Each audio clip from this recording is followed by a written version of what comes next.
The BBC was worried. Could the film be broadcast?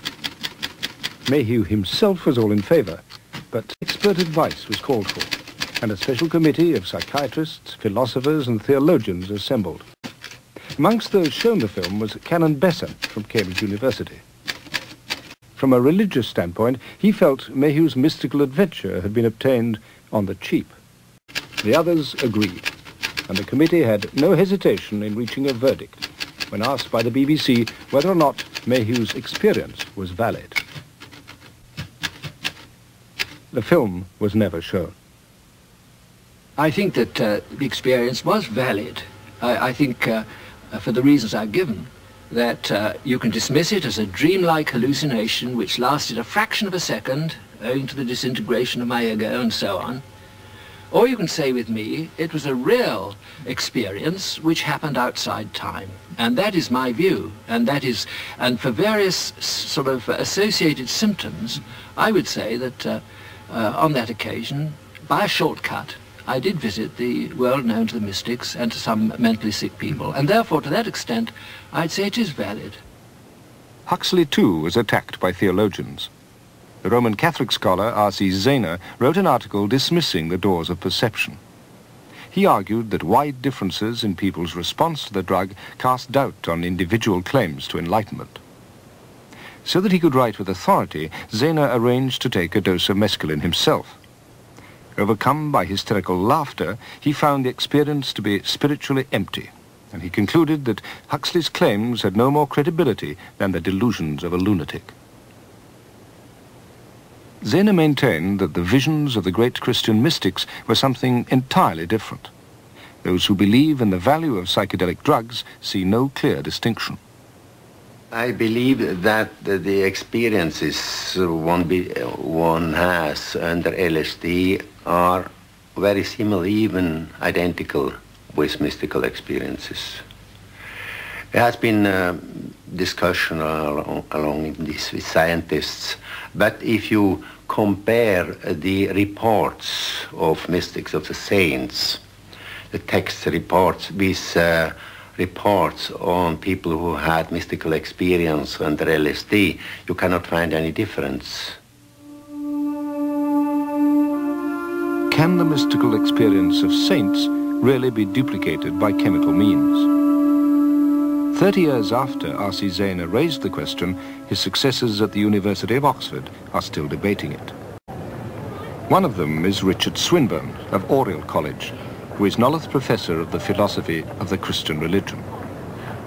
Taking drugs to get into the presence of God is barging into the presence of God. And if you just go and have an experience, you're simply not equipped to recognize the experience for what it is and to react to it in the right way. So, for that reason, no, I wouldn't take drugs. Experience isn't the point of it. Spiritual self-transcendence was hardly the ambition of another group interested in LSD and mescaline during the 1950s. The American government were attracted to hallucinogenic drugs for less savory purposes. Former intelligence officer and author John Marks has uncovered the CIA's secret research with LSD. In the early 1950s, the CIA and American military intelligence were funding the lion's share of the research on LSD. You can give the intelligence agencies an awful lot of credit for starting a field of experimentation into these sorts of drugs. Through the Freedom of Information Act, Marks has obtained copies of classified CIA documents that reveal why the agency was interested in LSD. The essence of the intelligence business is control. This was an instrument or a potential instrument for breaching people's control, for making them commit acts against their will. In 1963, the CIA produced an internal report so sensitive only one copy was made. It concerned MK Ultra, a project that involved the testing of LSD on unwitting American citizens throughout the 1950s.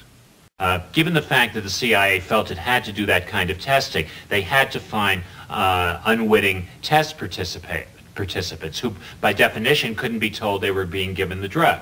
And so what the CIA did is it looked for people who were, let's say, on whose lives they put less value than on the life of an American scientist or a businessman or someone of that sort. The CIA turned to people like drug addicts, prostitutes, prisoners, inmates in mental hospitals, and used them as test subjects. People who did not know what happened, they believed they became insane, and all kinds of accidents happened following these kind of ingestions. That was really a crime. To give people without their knowledge with agents is a crime.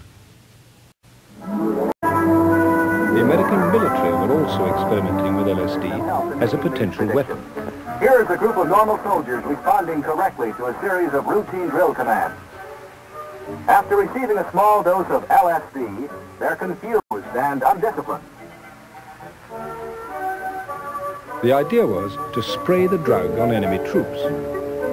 The dose, however, proved rather difficult to control. And there was a different kind of fallout from these experiments, one that took the Army and the CIA entirely by surprise.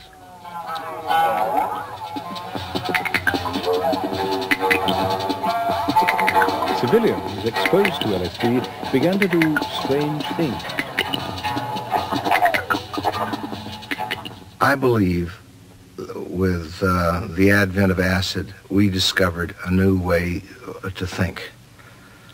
And it had to do with piecing together new thoughts in your mind that produced people like Bob Dylan and John Lennon and William S. Burroughs, that were using new images together in a way that jarred the mind and produced images that were latent in our consciousness, but were not being brought about by reading Vanity Fair or Woman's Home Companion.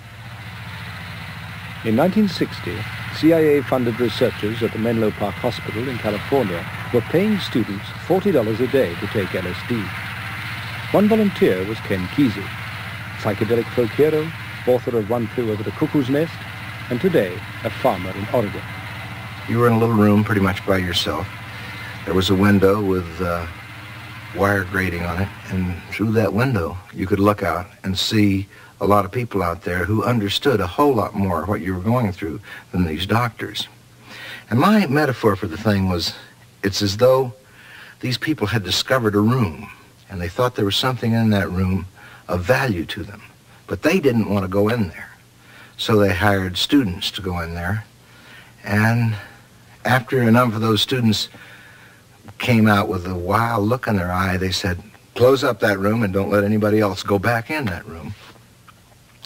And that's when I found that my key fit the doctor's office, and decided that this was too important a business to leave in the hands of the government. Awed by the power of the drug, Kesey began to distribute it to his friends. Across America, LSD was leaking out of the laboratory. I've always thought that this is one of those things that proves that God has a sense of humor. That if Gabriel come up and says, hey, Chief, the Americans are really messed up down there. We're going to have to do something to straighten them out. They've got a nosedive karma going on. And God says, well, send them some of that stuff you've been working on, that acid stuff, and have the CIA distribute it. You can hear the celestial laughter when you realize it was the CIA that really turned on America. In the early 1960s, 20 years after Albert Hofmann bicycled unsteadily home from the laboratory, his discovery was poised to kindle a revolution among the young of the West. For the father of LSD, it was an alarming prospect.